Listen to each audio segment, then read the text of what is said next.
Yunus BNP সম্পর্ক বা সুসম্পর্ক বদলে গেল এক পলকে।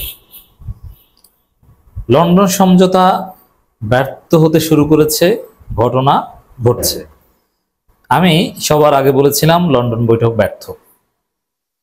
বিএনপি প্রথমে কিছুটা চুপচাপ ছিল, তারপরে তারা সেলিব্রেশন শুরু করেছে, লন্ডন বৈঠক সফল, নির্বাচন হয়ে যাচ্ছে।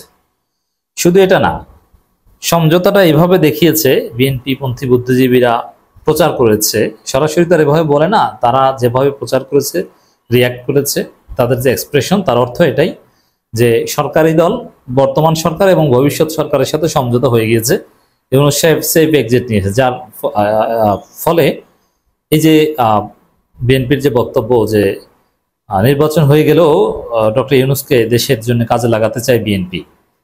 হুমায়ুন কবির, তারেক রহমানের পররাষ্ট্র বিষয়ক উপদেষ্টা, তিনি বলেছেন না, এর মানে বর্তমান সরকার এবং ভবিষ্যৎ সরকারের মধ্যে সমঝোতা। না, আমি বলেছি না এই সমঝোতা টিকবে না। আমি বলেছিলাম যে 1 সপ্তাহ 10 দিন দেখবেন যে ইউনূস বিএনপি ফাটাফাটি লেগেছে, কিন্তু আমরা দেখেছি যে বৈঠকের পরের দিন বিএনপির যে নেতারা ইউনূসকে প্রতিনিয়ত গালাগালি করতেন, বরং এটা তাদের অ্যাসাইনমেন্ট ছিল, তারা এখন ইউনূসকে অসম্ভব সম্মান দিয়ে কথা বলছেন। যেমন রুহুল কবির রিজভী বলছেন যে অত্যন্ত সম্মানিত ব্যক্তি প্রফেসর ইউনূস, তার বক্তব্যের মধ্যে বলেছেন। এখন অত্যন্ত সম্মানিত, কিছুদিন আগে ইউনূসকে গালাগালি করেছেন নানান ভাষায়। আবার শামসুজ্জামান দুদু, তার কাজেই তো অশ্লীল কথাবার্তা বলা, সেই শামসুজ্জামান দুদুও বিএনপিকে প্রফেসর ইউনূসকে এখন যথেষ্ট সম্মান দিয়ে কথা বলেন। এই বৈঠক নাকি ইতিহাসের পাতায় স্বর্ণাক্ষরে লেখা থাকবে, নানান কথাবার্তা বলেছেন।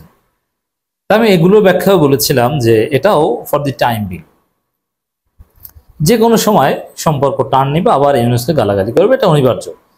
কারণ লন্ডন সমঝোতা টিকবে না, কারণ অবাস্তব। বাংলাদেশে নির্বাচন বা বাংলাদেশে কোনো সমঝোতা হতে হলে এটা হতে হবে কনসেনসাস কমিশনে, এবং সেটা হতে হবে সর্বদলীয়, সেটা হতে হবে জাতীয় ঐক্যমত।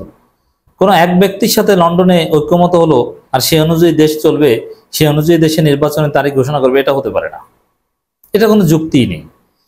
এই জন্য ওই সমঝোতা এটা টিকবে না, এটা স্বাভাবিক। সমঝোতা টিকবে ওইটা যেটা সর্বদলীয় হবে, এবং সর্বদলীয় সিদ্ধান্ত নেয়ার প্ল্যাটফর্ম হচ্ছে এখন কনসেনসাস কমিশন, জাতীয় ঐক্যমত কমিশন, এখানে হতে হবে।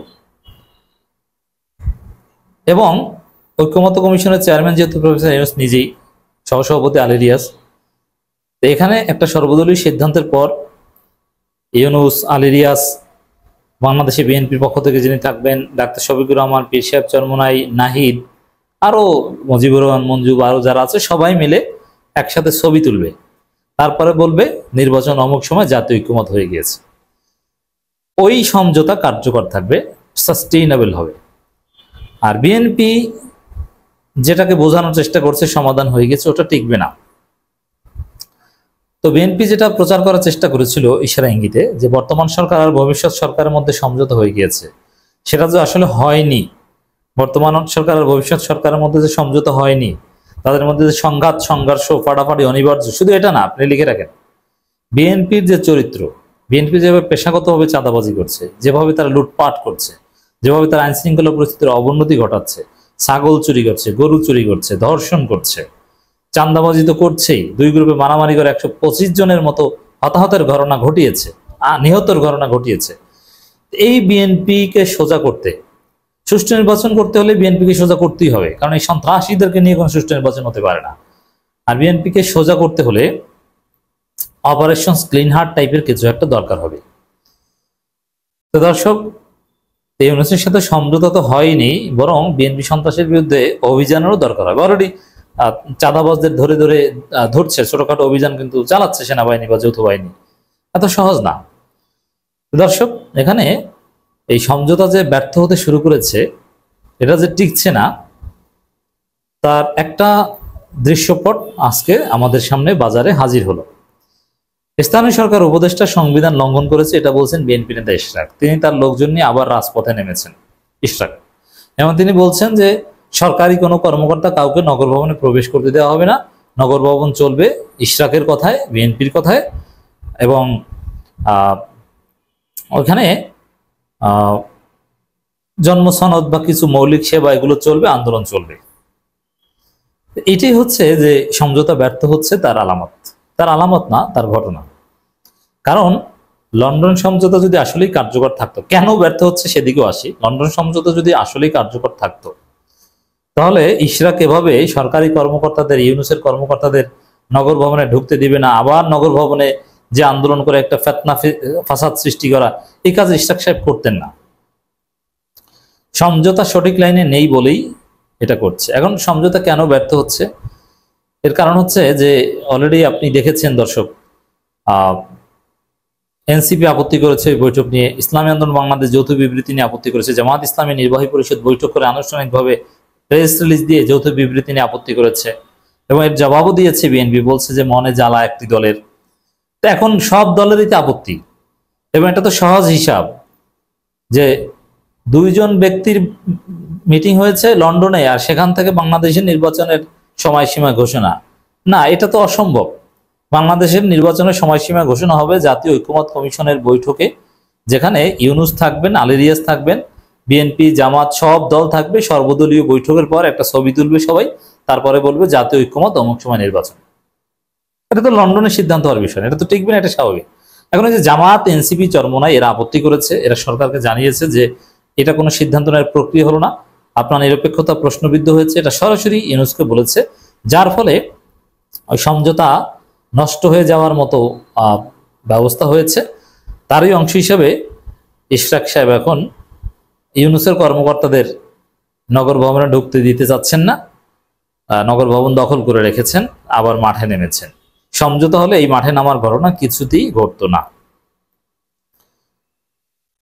দর্শক, বিএনপি নেতা ইশরাক হোসেনকে ঢাকা দক্ষিণ সিটি কর্পোরেশনের মেয়র পদে শপথ পড়ানোর দাবিতে ফের নগর ভবনে অবস্থান নিয়েছে তার সমর্থকরা। নগর ভবনে উপস্থিত হয়েছেন ইশরাক নিজেও। দেখেন, এমনিতে ইউনূসের সাথে তারেকের বৈঠক এটা একটা পার্ট, কিন্তু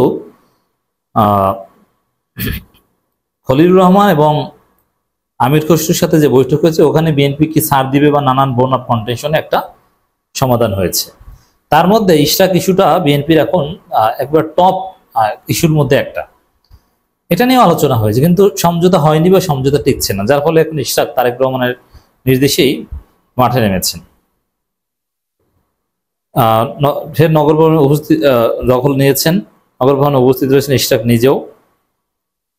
15 জন টানা 10 দিন ঈদের ছুটির পর সরকারি অফিসের কার্যক্রম শুরু হয়। এদিন সকাল থেকে ইশরাকের অনুসারীরা নগর ভবনে একত্রিত হয়ে অবস্থান কর্মসূচি পালন করেছেন। পরে বেলা 11টার দিকে সেখানে প্রবেশ করেন ইশরাক। এখন 13 তারিখ বৈঠকের পর 15 তারিখ বিএনপিকে রাজপথে নামতে হবে, এটা বিএনপি হয়তো বা কল্পনা করেনি। এই সময় ইশরাক হোসেন দাবি করেন মেয়রের শপথ পড়ানো সরকারের সংবিধানের দায়িত্ব, স্থানীয় সরকার উপদেষ্টা সংবিধান লঙ্ঘন করেছে। আচ্ছা, কোন সংবিধান লঙ্ঘন করেছে? হাসিনার সংবিধান। হাসিনার সংবিধানে আমরা লাথি মারি। ইশরাক বলেন জনগণের ভোগান্তি চাই না, কিন্তু এই আন্দোলনে চলমান থাকবে, এটাই জনগণের দাবি। সরকার যদি ভাবে এমনি আন্দোলন থেমে যাবে, না এমনি আন্দোলন না, লন্ডন বৈঠক আন্দোলন থামাবে বলে অনেকে ভেবেছিল, কিন্তু লন্ডন বৈঠক আন্দোলন থামাতে পারেনি।